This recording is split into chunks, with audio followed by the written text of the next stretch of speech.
এমন কোন মানুষ নাই যার জীবনে দুঃখ নাই, কষ্ট নাই। সবার জীবনে দুঃখ কষ্ট আছে।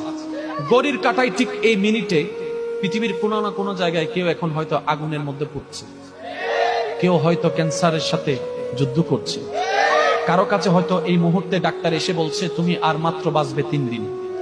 হয়তো কেউ এখন মৃত্যুর সাথে পাঞ্জা লড়ছে, কেউ বা হয়তো দুনিয়াতে মাত্র সন্তান জন্ম হয়েছে, মাটা মাত্র মারা গিয়েছে।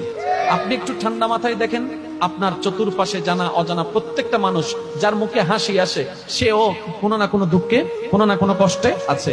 দুঃখ ছাড়া মানুষ হয় না, কষ্ট ছাড়া দুনিয়া হয় না, এটাই বাস্তবতা। আর এই চির বাস্তবতা, চির সত্য কথাটা যে যত দ্রুত মনের মধ্যে বসাই নিতে পারবে, সে তত দ্রুত সুখের সন্ধান পেতেই থাকবে। বলেন সুবহানাল্লাহ। একটা কথা সর্বদা মনে রাখবেন, আপনি যদি এখন পৃথিবীর সর্বশ্রেষ্ঠ দুঃখী মানুষটার পাশে যদি আপনি বসে থাকেন, তারপর আপনার নিজেকে মনে হবে সবচেয়ে বড় দুঃখী। সেজন্য একটা কথা বলি, এটা দুনিয়া, এটা জান্নাত নয়। এখানে সুখ পাওয়া যাবে না, এখানে সুখের ছায়া পাওয়া যাবে। আসল সুখ তো জান্নাতে, আসল শান্তি তো জান্নাতে। মুমিনদের জন্য দুনিয়া হচ্ছে কারাগার, আর কারাগারে কখনো শান্তি পাওয়া যায় না। কারাগার থেকে মুক্তি পেয়ে যখন আমরা পরকালে যাব, রবের দয়া যখন হয়ে যাবে, জান্নাত পাবো, ওইটাই আমাদের সুখের কারখানা। বলেন সুবহানাল্লাহ।